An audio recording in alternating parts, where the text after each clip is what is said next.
Hello everyone, welcome to my daily blog. আজকের সকালটা শুরু করেছি আপনাদের সাথে। দেখতেই পাচ্ছেন নাস্তা রেডি করে ফেলেছি। আজকের নাস্তায় আছে ব্রেড টোস্ট, ডিম পোচ আর 1 কাপ চা। খেয়েই আলহামদুলিল্লাহ বলে রান্না শুরু করে দিলাম।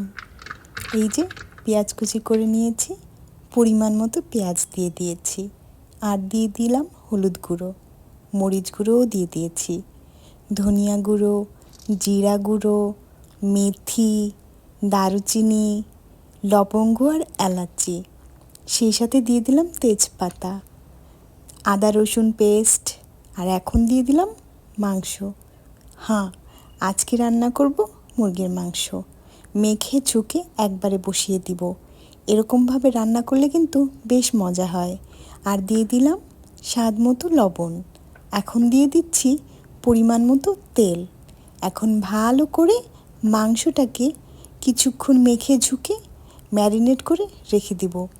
এরকম একসাথে যদি বসাই মাংসটা, তাহলে কিন্তু টেস্টে একটু হলেও ভিন্নতা আসে।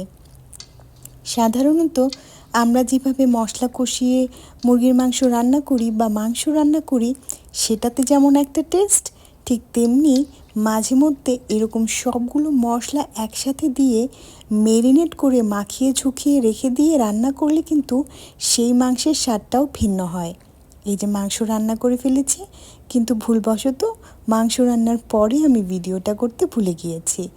এখন আমি রান্না করে নিব শাক। এই শাকটা নিশ্চয়ই আমার বন্ধুরা চিনতে পেরেছেন। আমাদের খুবই পরিচিত একটা শাক, কলমি শাক। শাকগুলো দেখতে এত টসটসে ছিল যে কি আর বলবো, আমার খুব ভালো লাগছিল। একদম তাজা ফ্রেশ শাকগুলো। আজকে এই শাকগুলো বেশি করে রসুন দিয়ে আমি শাকগুলোকে কুক করে নিব। শাক ভাজি যেটাকে বলে।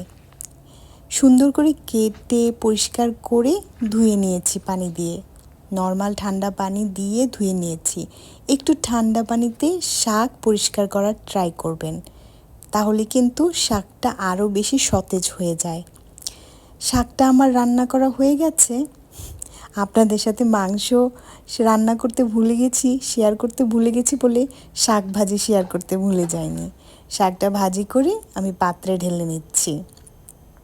একটু বেশি রসুন, মরিচ আর পেঁয়াজ দিলে শাক ভাজি করলে কিন্তু বেশ ভালো হয়। আর আমরা যারা মালয়েশিয়াতে থাকি, তারা এই শাককে বলে সাইয়র।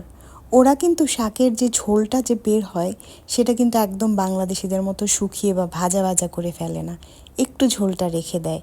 আর সত্যি সত্যি ডক্টররাও বলে এভাবে একটু ঝোল ঝোল করে শাক খেতে, একদম বেশি বেশি ভাজা ভাজা করে খেতে মানাই করে। তো আমি এখন এভাবেই শাকটা রান্না করে থাকি। একটু ঝোল ঝোল, যেটা শাকের পানি বের হয় সেটাকে একদম শুকিয়ে ফেলি না।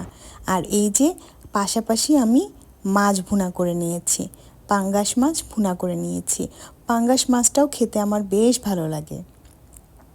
একটু কড়া করে ভেজে বেশি করে পেঁয়াজ দিয়ে ভুনো করলে কিন্তু ভালোই লাগে। এই ছিল আজকে আমাদের সারাদিনের রান্না। খোদা হাফেজ।